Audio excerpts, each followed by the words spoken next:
What's up, guys? Welcome back to the YouTube. First time tuning in, I'm Jewett, IFBB Pro.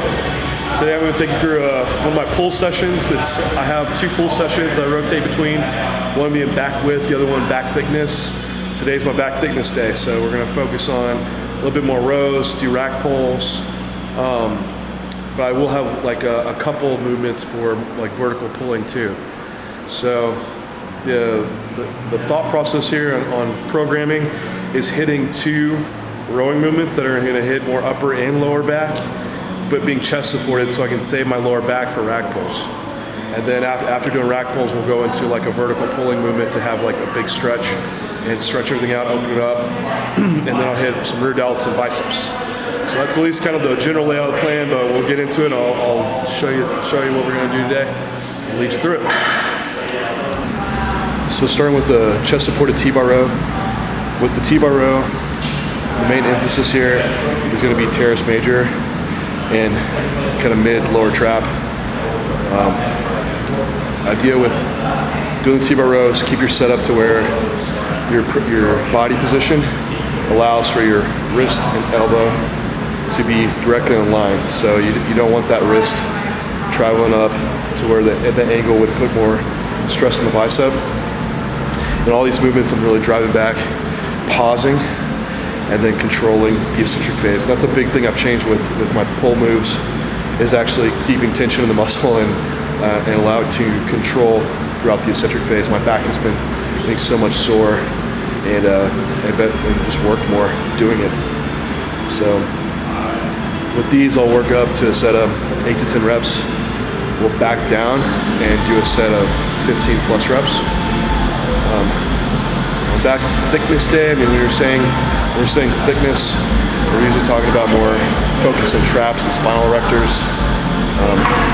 Still, like lat development contributes to thickness, so some people separate that just by horizontal rowing and vertical rowing, but both can contribute to thickness. But really, the focus today is just more on rows. Getting into this first work set. Did 3 plates and a quarter last time. I've hit 10 reps, so I'm just going to stick with the same weight. I like using the chest supported T-bar row as a marker for progression, just because it's more fixed, so I can see if I'm really actually am getting stronger in the movement versus doing like a bent over barbell row where I could have more spinal flexion or use more momentum to move the weight and get those extra reps. And this way it's very strict, and I think it really shows true back strength or not.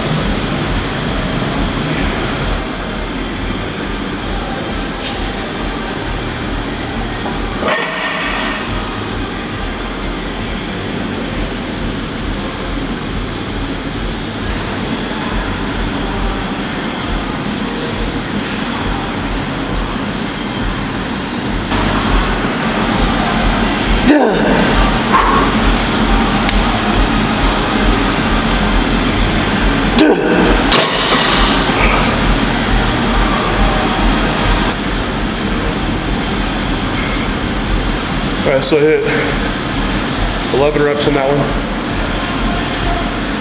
So I'll drop back to 2 plates and a quarter. I hit 17 reps last time, so I'll just keep the same weight, see if I can beat that.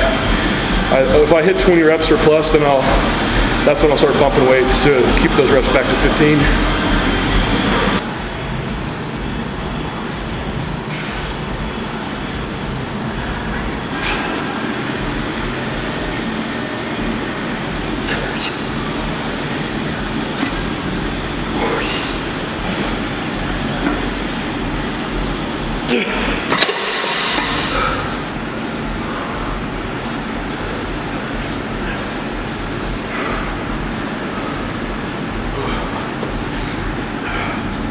So just match the reps on that one. So now I'll go on to a hammer strength low row. So by changing where your elbow position is in your rowing movements, it's going to determine what part of the back you're working generally. So with your T-bar row, your elbow is traveling more mid-back, Hammer strength low row with a supinated grip. Elbows gonna be traveling really low, so we'll get some more lat involvement. But the nature of how the machine moves, you're gonna also hit some mid-lower trap and also your rhomboids, because towards the end of the movement, the scapulus will move up. So that's, you actually have your rhomboids. So working from more upper, mid-back, down to some lower, then we'll get into our rack pulls.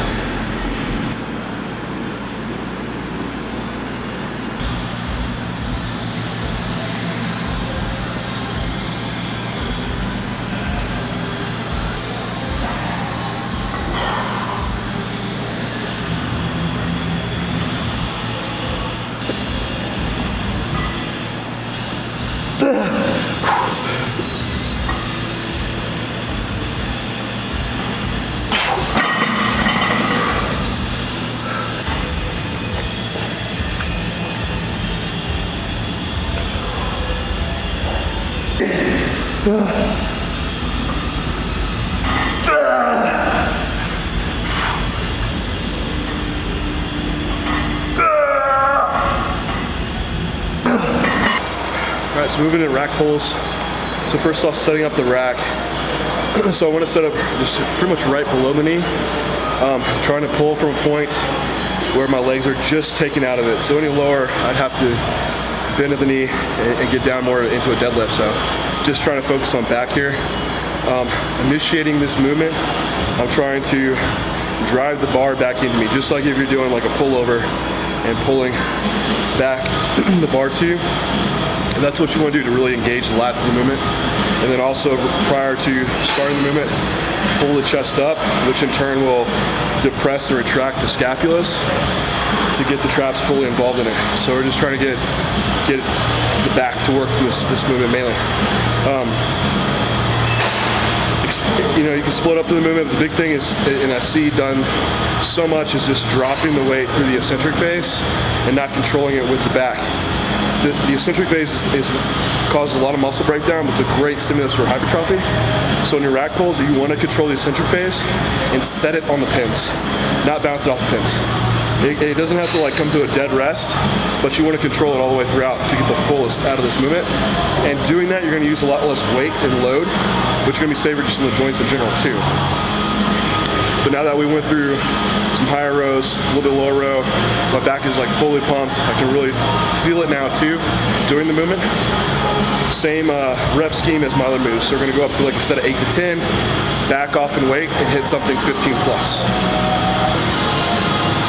And what I've been doing every time I do rack pulls is using bands, because it lightens the load off the bottom, where you are going to have a lot of spinal erectors involved, but overloads the top where you really want it, where you really want to be overloading the traps.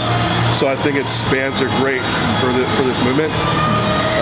I've done them a long time without bands, but from a bodybuilding perspective and from thought process of safety as well, I think they're a great addition, at least for this move.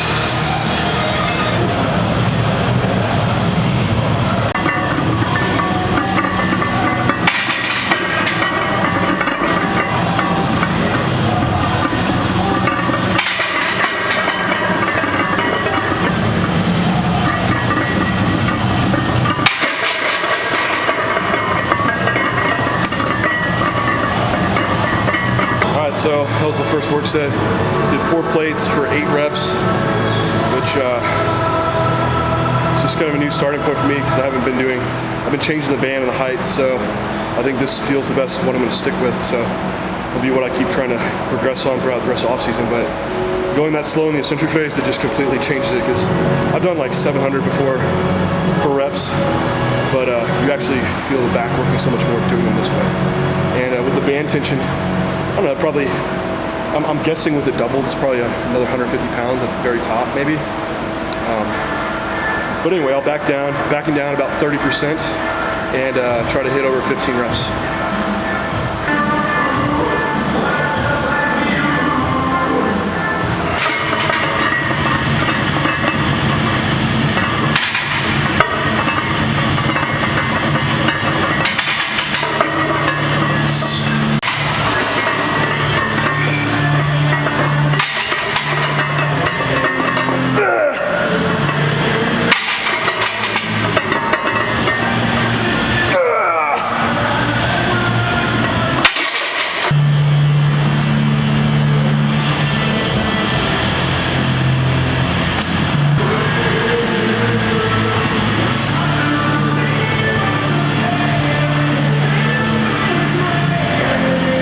get 14 reps on that one.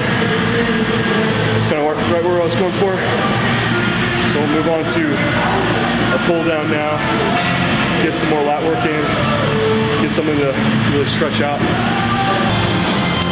So I'm gonna use a prime grip for this pull down on, it's about pretty much shoulder width, but with a supinated grip. So we get the hands supinated, it is close in, with the elbow driving close to the body. We get more lat involved, opposed to being like out wider, the elbow drifting out from the body. So keep the reps higher in the pull down. Just did a lot of heavier work, lower rep work. So usually I start with an 8 to 10 rep with my other moves. This one, I'm gonna start with 15 to 20. And I'll stay with this movement for 3 sets total with the same weight. Just let the legs drop just through the subsequent fatigue throughout the work sets.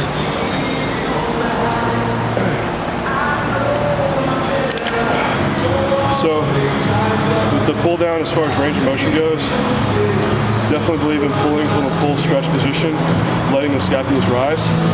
But before you initiate it, I would compress the scapulas and then contract the lat. Try to just take some momentum out from that lat, that trap pop that you can get. And you see, I'm not bringing the handles all the way down to my chest. It's just in relation to your own range of motion. So you can try it without any weight in that position. Just where your lats went in before you have to shift the hands down like you do like a pullover. That's where you should be stopping the moment. So you don't need to touch this bar to your chest. You just have to keep your own mechanics and structure in mind when you're performing this move.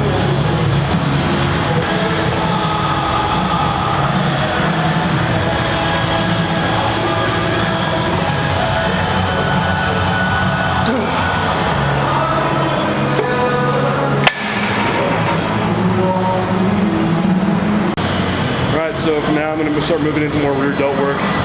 That was 9 total work sets for back. My back's fried.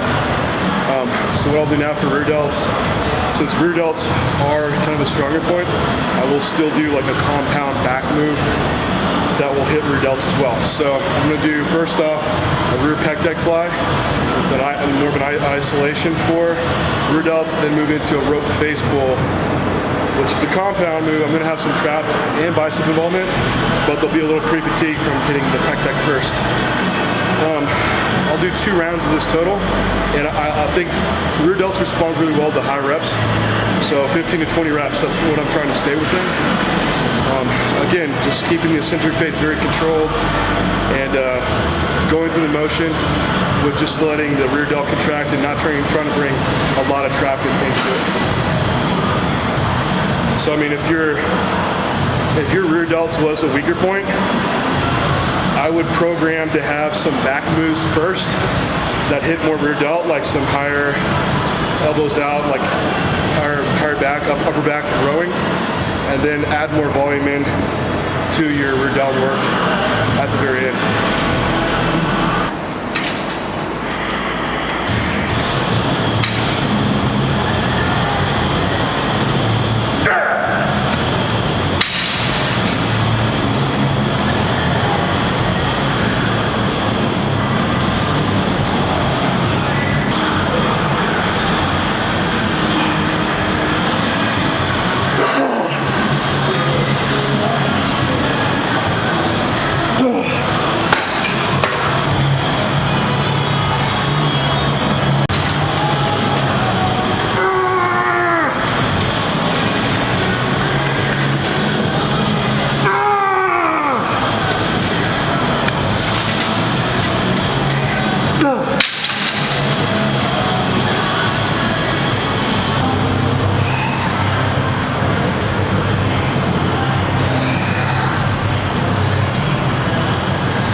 So that wrapped it up for back, rear delts.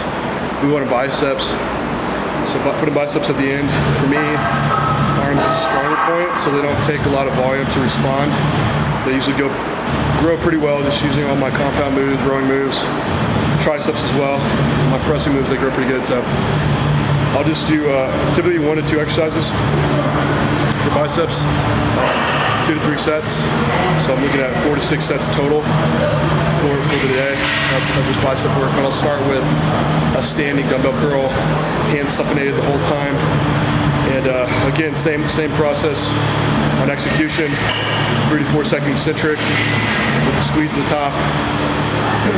And we'll do, for biceps, I'll start with 15 to 20 reps. So doing my heavy rows and stuff, they get a heavy stimulus, a lower repetition stimulus, so just mainly keep it in higher rep work.